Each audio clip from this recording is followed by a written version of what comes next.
Hello, everyone. This is Friday and happens to be Christmas Day. So, although someone might watch this years later after being recorded, as it were, and put on YouTube in our archives, today, real time, it's Christmas.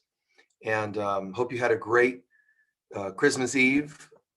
And even though can be watched anytime for people in the future, what I'll share will pretty much apply to anyone at any time, but it's also kind of specific to to the topic that I'm going to share, but also to the holiday. So I want to start off just wishing everybody a very Merry Christmas, Happy Holidays, whatever form of the holidays you celebrate.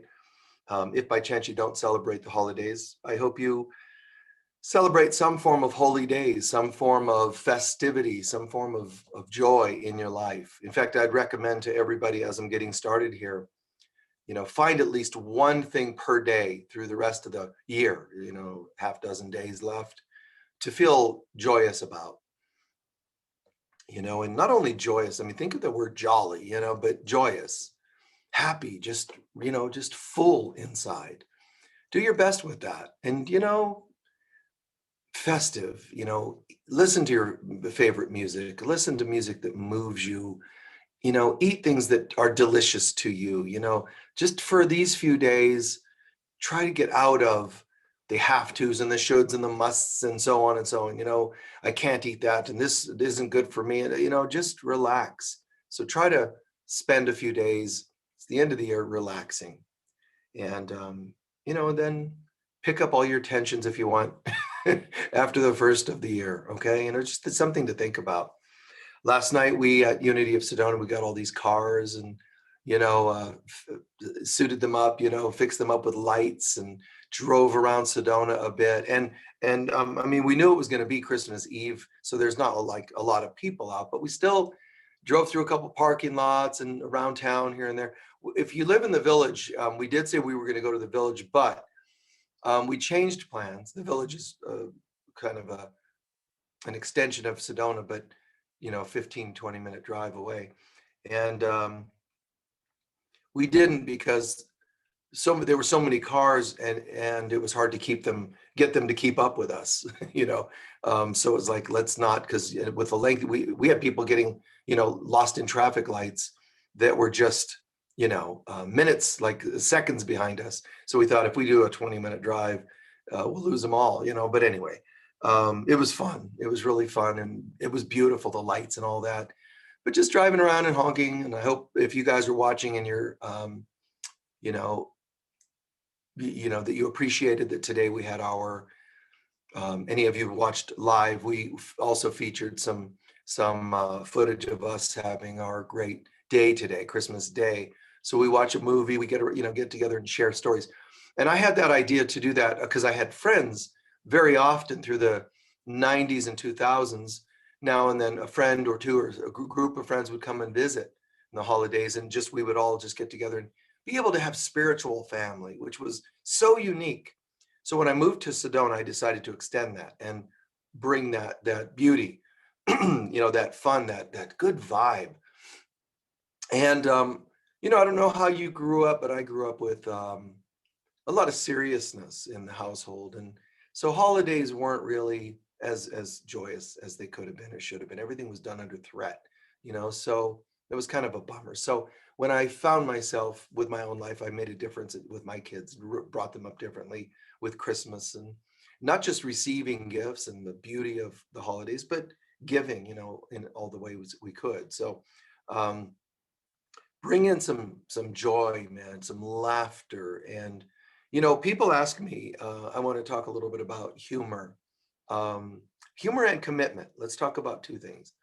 So people have told me, gosh, you seem so funny. You must have been a comedian in another lifetime, or you have a comedic type of personality. Not really, not really. Yeah, just that's not a vibe that resonates with me at all.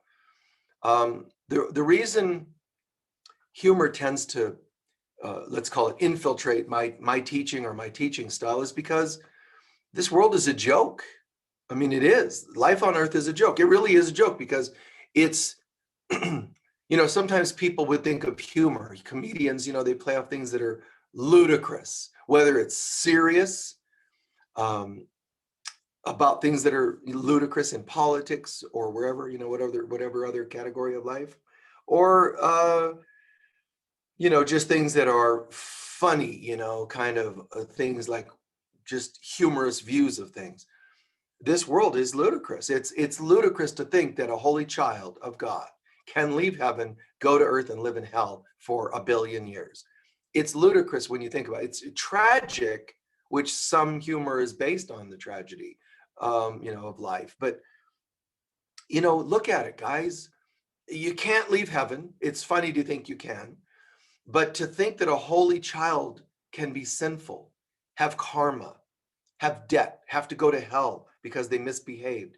If we all understood that, then it would all become very funny instantly. But the reason people can't laugh about life as much as they should is because they actually take it seriously, which is also funny if you knew the truth behind it all.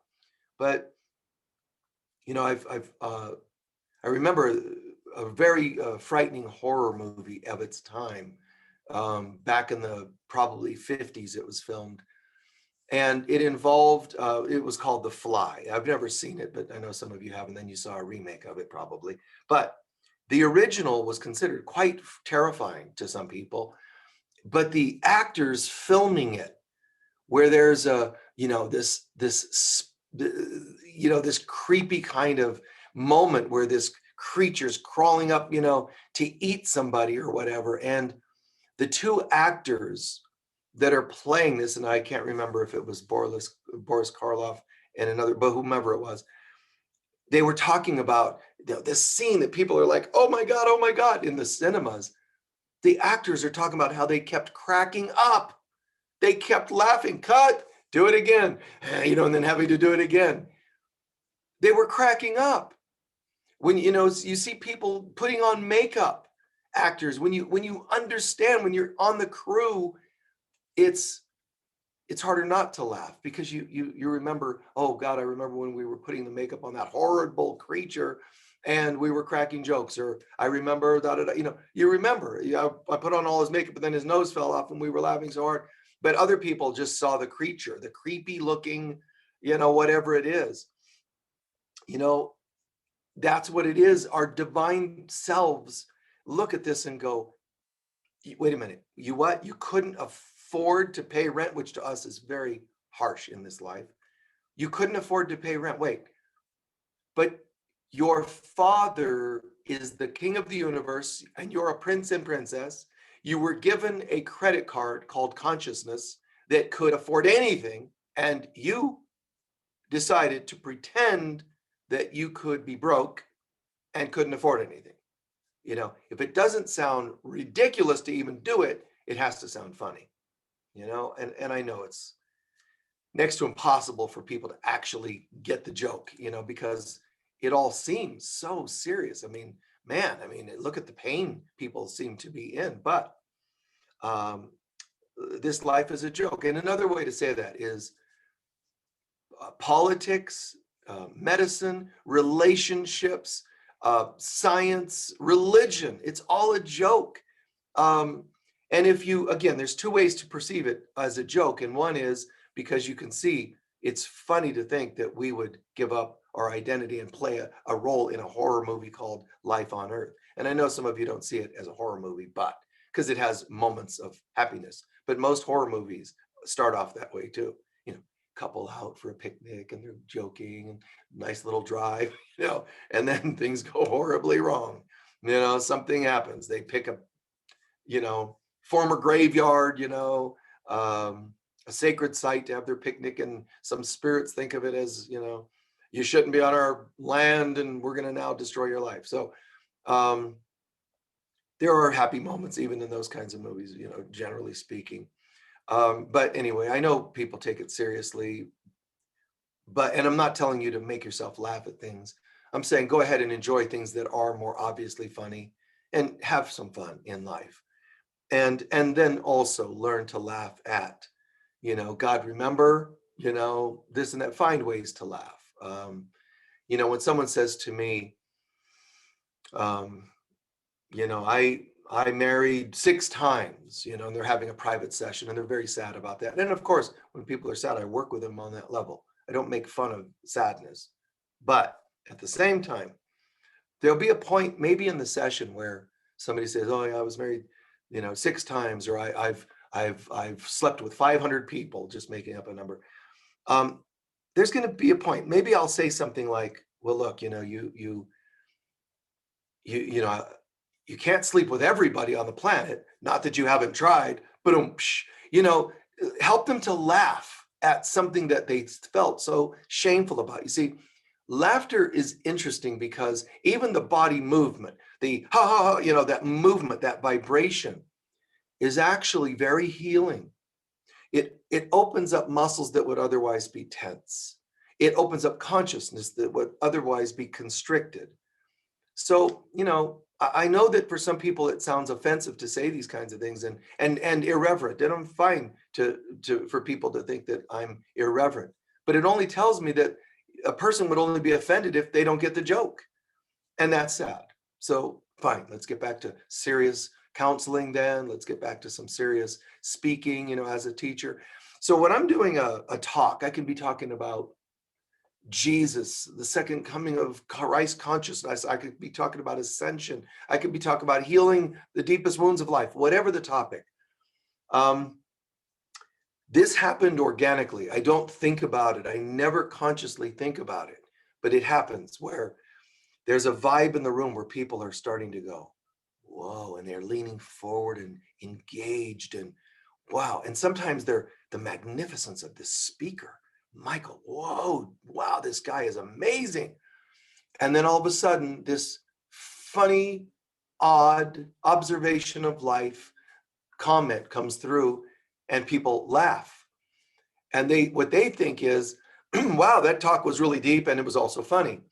What I realized many years ago is what happens is the way spirit does this. And I totally am in alignment with this happening, is that people are leaning in, they're going, wow, this guy is amazing, or this talk is amazing. The pause to laugh, even though it sounds like it disrupts that trance that people get in, it is disrupting it in a good way because it takes all of it off of Michael because they're leaning in, this guy's amazing, a little something shifts, they laugh. Now, what they don't realize, the laughter on a negative side could make them brush off the depth of where they were.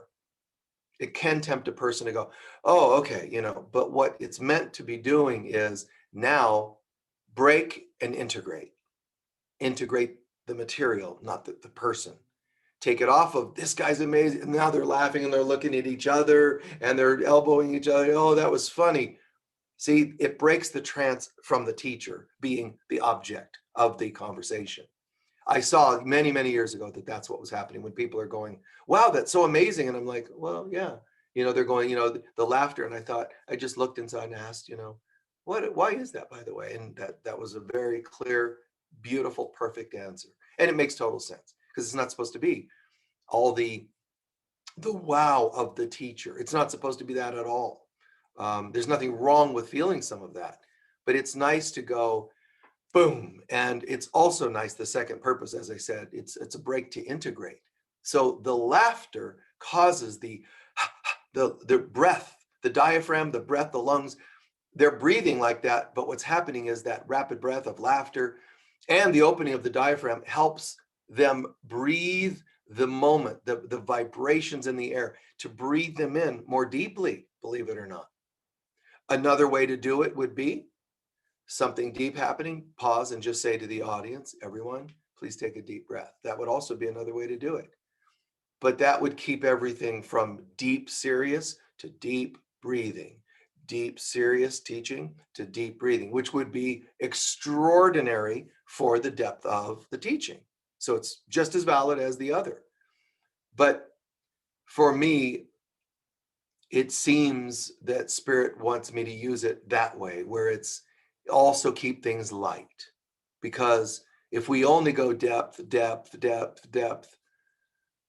it still keeps a bit of a serious tone, which is also an old school religious tone. I'm not saying it always is like that. It can get tempted to go that way for some programming for some people. Once they do depth and serious, they go depth old school. It translates that way. So a little of the levity and the irreverence, absolutely, the irreverence. Go, wow, this guy, I can't believe, he said that. Wow. And, I make fun of things because it also is a sort of a technique, a teaching technique to say, and which is what a lot of people use in comedy anyway, is here's another way of looking at that, like relationships, so serious, and if you have judgments, great to use those moments of laughter to laugh at yourself about judging yourself or others. When I talk about people that have prejudice against sexual preference or race or whatever, I'll say something totally irreverent along those lines. There's a few times I spoke in all Black churches, as they call them, and it's so interesting because they don't know, but there's this white guy standing at the podium in their church, and it's like, whoa, moment of tension. And right now people are talking about a lot of racial stuff. So this would probably be harder to pull off today, more so than 10, 20 years ago when I did this a few times. But spoken in all Black churches, very large churches, I mean, with balconies, the whole bit. So the whole audience, there could only have been a few non-Black people in the whole building. And if there were 5, 3 of them were my white assistants, so there I am, talking and, sharing and doing the depth and all that. But there's a little bit of a tension. You could just subtle tension with this audience thinking, who's this guy? And long hair. I mean, there's not a lot of long hair in the audience, and light skin, not a lot of that in the audience. So who does he think he is? There's a bit of that I could feel. And then I go, let me tell you guys a joke. And I could see the gals that are working for me in the back of the building. They're by the exit, the doors, probably a smart place to be when Michael's going to say something irreverent, but I could just see them doing this. They're like, don't do it. Don't do it. And I said, there's this story, and they're thinking, I think they thought it was going to be kind of serious for a moment, but I'm like, there's a story, about an all-Black church, an all-white church, and they didn't allow African Americans into their church, but they did have an African American working as their janitor. We'll call him, Old George. So Old George would never be allowed inside. He loved God. He loved the music. He loved everything about, this sanctuary, but he was only allowed to go and clean up after the white people had all left. And people, you could just feel like, is he serious? What he's gonna tell us a story about how a Black guy ends up just the janitor? Because I didn't start it with mentioning that it's a joke, but I said, here's a story. Anyway, so I just go, yeah, so this guy, but when the church would start the service, he would go into his, janitor closet and kneel down and pray sincerely to God. And one time he was finally so upset, he went in and knelt and said, God, I don't understand. I feel so much love for you. I want to be with you. I want to know you. But they won't let me into the church. And then this beautiful light appears at the ceiling of the janitor's room. And he says, Old George, I understand your pain, but don't take it too seriously because they don't let me in either. And I mean, the whole audience just roared with laughter. It was perfect. It was perfect. But tense first for everyone, I think, but it was perfect. But they could have gone either way with that. They could have found that not funny. Now, when I say that I find humor in what I do and what I teach, I don't think I've told 3 jokes in all of my years of teaching where I said, oh, there's this joke about did you hear the one about I've never done that. It's just these irreverent thoughts come to me because this world is a joke. I don't care. You could put me in a Klan meeting For people overseas, you know, the Ku Klux Klan, this white supremacist kind of group. You could put me in one of there, and I would have found a way to bond and bridge, and then help them laugh at the ludicrous behaviors. You know, yeah, I know that one probably a little harder to pull off, but still, I would have at least been irreverent about it. You know, I would have said something like, you know, man, some people are so lazy, they don't even, you know, if they have to get out of bed, they still just wrap their bed sheets around themselves and instead of, you know, getting dressed, you know, whatever, who knows what I would have said. But anyway, because people don't get the joke at times, the joke of life, they live in a state of tension. And if they're living in a state of tension, guess what? They're also living in a state of post-trauma. And, you know, because you've come to Earth, and Earth, being on Earth is traumatic to souls that are purely innocent and just open to love. That's our souls really are. But our soul halfway started believing the story that our ego human selves tell us, that we're broken, that we're limited. When you stop laughing, it's because you're so wounded. That's what it is, guys. So your soul gets the joke, but, you know, and is capable really of laughing at it all, I have to say. But the rest, you know, the human part starts taking on the vibe, starts taking on, it's like the actor who starts thinking that they really are a horror in a horror movie, or they really are a creature, or they really are a twisted person. Actors do that. They actually do start taking on the role. They start embodying it so seriously that it can cause them psychological harm. But there's a saying they use about comedy, and they say it's all about timing. You know, the timing of comedy. Oh, this comedian's great. He really understands timing, meaning when to say that, when to pause, when to make a face. All these things are about timing. But it's not always respectful and loving to make jokes about certain things. It's all about timing. And timing means also, when is it time to laugh about certain things?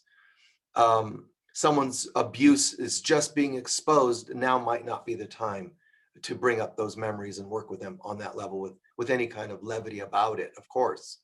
I mean, what would be funny about the Holocaust, World War II? You know, it's not funny at all. But there are plenty of Jews who bounced back and did comedy shows about them playing Nazis, like Get Smart, you know, Chaos, they called it, the bad guys. They were clearly Nazis, you know, it was a take, you know, or Hogan's Heroes, you know, they're hilarious. I mean, they're making fun of Nazis. And what could be funny about the concentration camps? What could be funny about prisoner camps? I mean, come on. Well, a day after the war, I don't think anybody could have laughed at that. There are plays that Jews have written that are making fun of the whole thing and Hitler and his behavior. And you know, it's not that I'm saying you should be criticizing human beings like Hitler or whatever. I'm saying that it's okay that people find a way to find levity in serious, scary, or hurtful situations. It's okay that's sometimes that's their survival mechanism. Sometimes that's their and hence the clear dominance of Jews in comedy. It's a way for a people to cope, and I could not shame them for that. In fact, they turn something into a brilliant attribute for themselves. And of course, this doesn't apply to just Jews or non-Jews or whatever. I'm just saying that, you know, people have been able to find a way to survive. And there's also generational kinds of humor. There's race kind of humor. I mean, I've been around different races, and I've been around Italians, and there's certain type of humor. African Americans, you know, and I think there's hilarious wit and style there, you know, to that's that the mindset, the consciousness. Jews and their particular, I mean, these different groups on Earth. There's now some people, some races, some groups, some cultures are a bit more serious, but those that find a way to have fun and funniness, you know, I think it's great. So I've been around where I sit and observe as a kid, even sit and observe, and I just always found it hilarious. The style, the delivery of how people can make jokes, you know, And I saw some of the Italian too, the way but it was when they were being funny that I appreciated it. And it was really, really cool. So whatever makes it work for you, find something to be able to laugh. And if you think, oh, I'm just a very serious person, oh, so be it. It's okay. Don't shame yourself for it, but try something. Try to find funny shows. Try to find, people thought All in the Family was funny. Total racist dude. Then why was it a popular comedy show that went on for years? How could that be? Clearly, someone agrees with what I'm saying, that even hurtful behaviors are funny, but it isn't the hurtfulness. It's the ludicrousness of what they do. See, and that's what I'm saying about all of planet Earth. So I too see and feel the pain about some of these things in this world. I do, but I also know that it's BS. So I don't believe that anything in this world can totally grip you and own you and harm you forever. I don't. And so I think that sometimes when you can help people to laugh, I think it's a very healthy thing. I think it's a beautiful thing. And there's just so many. I mean, I could go into story after story of things that I said on stage unexpectedly, and it was just funny. And but that's not the purpose of this talk. Part of it was to talk about just that, find joy, guys, but also don't think that anything in this world owns you and can keep you forever from seeing joy. Don't ever believe that. Just laugh. Find shows that you appreciate. I watch even TV shows or I don't like crude. I'm not really interested in crude and lewd kind of humor. In fact, I see through it, and I see it as you lack the ability to really be funny, so you overcompensate. That's how I see it. And I think I'm right about that. But when someone can really capture things in a funny way, whether it's their behaviors or whatever, and it could go back to Laurel and Hardy all the way to, more current time things, TV shows or movies. But I watch shows like the movie Rise of the Guardians, not to be confused with Guardians of the Galaxy. Both came out around the same time, I think. But Rise of the Guardians cartoon about Santa Claus and so on and so on, being heroes that protect the world. And I saw a lot of deep spiritual metaphors there, but there were so many funny little things that I can laugh at. And so I sit there and I just crack up. And if people are watching the movie, I go, look, things that people might not notice, and they miss that because their minds are sometimes just coming from one mindset that they developed by coping with life. But it's like interesting how I can recommend a movie that's hilarious to one person, and they'll say, "God, that was so funny." But if I say to another person, "You should check out this movie," it's totally not right for them. They can't see the humor. And there's movies people have told me, "Oh, they're hilarious." Not my thing. So what's really nice is I feel pretty successful that when I recommend movies to people, I know exactly what would work for them. So I don't recommend some movies to everyone. I think the movie The Ref was hilarious.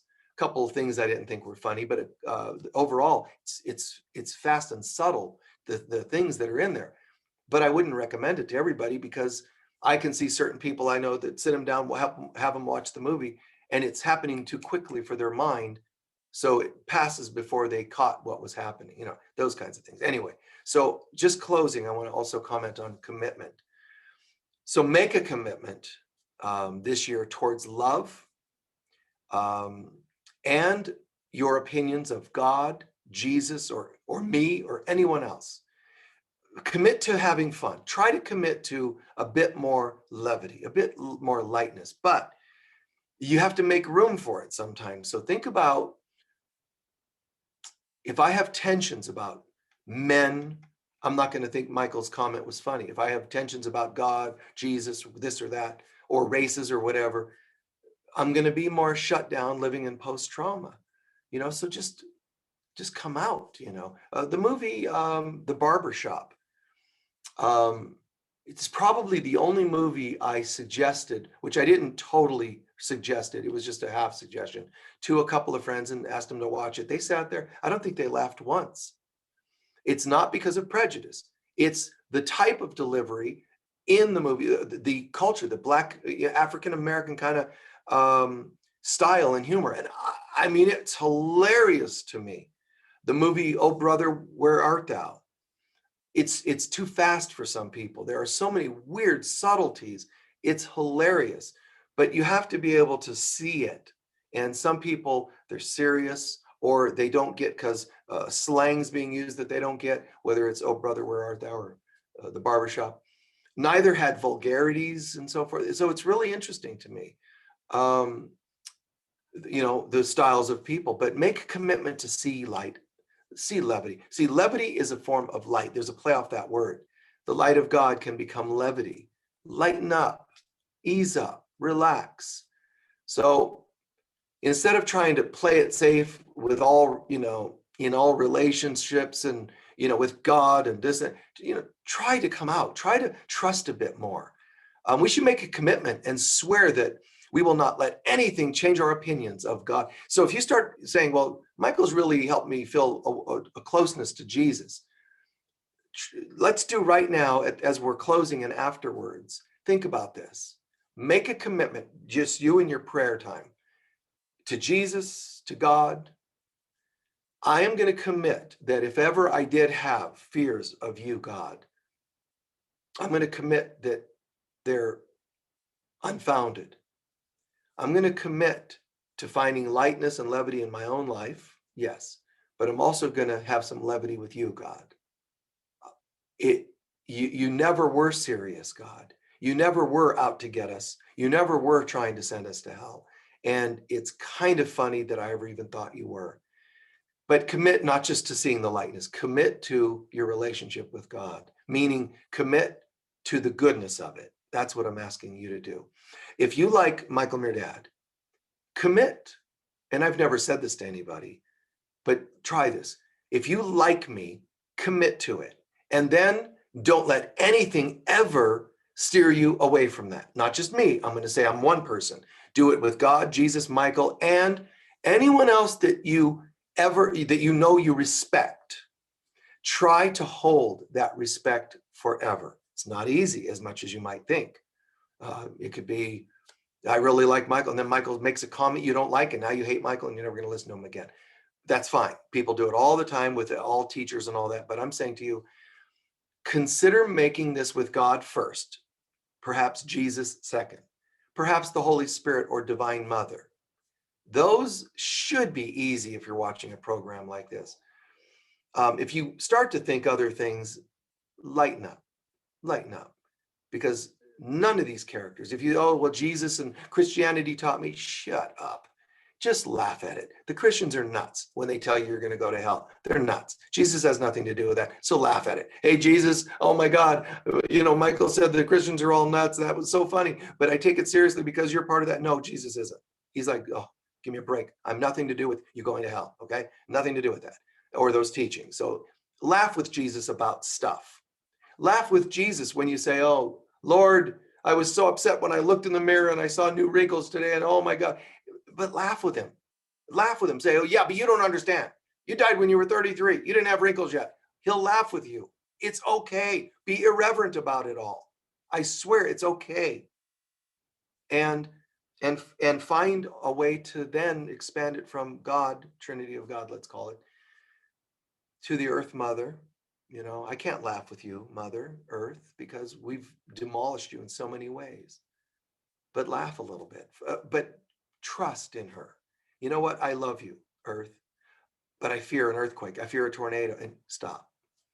I'm going to commit that I love you. And even if earthquakes and this and that happen, that's mankind creating those things. I'm going to commit to loving you, Mother, Gaia. Whatever you can commit to loving. And I don't care. There's going to come a time where there will be nothing left unloved. So if you say you love something, then commit to it. If you and I are friends, I benefit by committing to, I'm going to love you, not only while I get what I want or whatever out of a friendship, or only as long as you like me or whatever. We have to, if you're going to love, try to commit to loving forever. That doesn't mean hang out with people forever. It doesn't mean agree with them, but try to find a way to commit and not lose love. Lighten up, relax. Yes, it's sad, you lose a loved one, a partner. Can I get married again? Can I love again? Yes. Well, what would my partner think? Lighten up. I could deliver some funny comments about that, about, what, I won't go there. Funny things about how your partner might very much be okay with it. Commit to loving them and know that they love you, even if they're gone. Commit to it instead of doubting. Doubt kills, guys. I wrote an article along those lines. How love heals and doubt kills. That's what it was called, I think. Doubt is the death of people. So, see what you can do with this. I would love feedback. You can, put it on YouTube feedback or email me or whatever, but commit to love and lighten up. You won't be able to commit to love if you don't lighten up. That's why I'm mixing these two topics. You've got to be able to ease up and light. If you're serious and stuck in post-trauma, what kind of love can you commit to? So let these two deliver some great gifts to you as they work together, the father aspect and the mother aspect. Commit. You're welcome to do whatever you want with this, but I would just say, make a commitment towards people that you can maintain as much, as closely as possible, a permanence of love. I might not agree with this person, but you know what? I'm not going to lose the love and the respect for the love that I have with that person or had with that person. I refuse. This world's trying to peck away at that. Trust me. The world's trying to chip away at whatever. You can say, I loved a certain president, historically or current, whatever it is. And then the world's going to go, no, no, no, no, and find flaw. You can, like an actor, a spiritual teacher, pick away at it, and you're going to find flaw. Bottom line, your ego self will find a flaw with everything from heaven to earth. It'll find flaw with God. And we have, the human race, found flaws, not real ones, perceived ones. Sit back and laugh at that and go, God, how did I let these people talk me into losing my faith, my trust, my commitment to loving God, which I can have forever? How did I ever let that happen? Oh, it's because I was messing with myself here. I was wanting to lose that love, so I gave in. Ridiculous. Stop. Move on. Back to love again. So in closing, think about this. I keep on my counter here a book I use quite often, Jesus Calling. It's very simple. My comment, what I've been sharing, all the highlighted stuff. You see, most lines are highlighted because they're very deeply spiritual. But every so often, I might leave out a line here and there that might be redundant because I use this and do the readings for people during classes. So I need to edit some of it down just by length. But here's one I opened right up to. So there's a line that says, you live in the midst of fierce spiritual battles. That's true. But only a few times in this whole book, there'll be a line like this, and fear is one of Satan's favorite weapons. I didn't highlight that. Why? Because I'm not wanting to emphasize the Satan part. And there's only a few of those in the book, as I said. So I highlighted other parts and not that. I create my own reality. I refuse. I'm committed to loving. I love this, and I'm committed to it.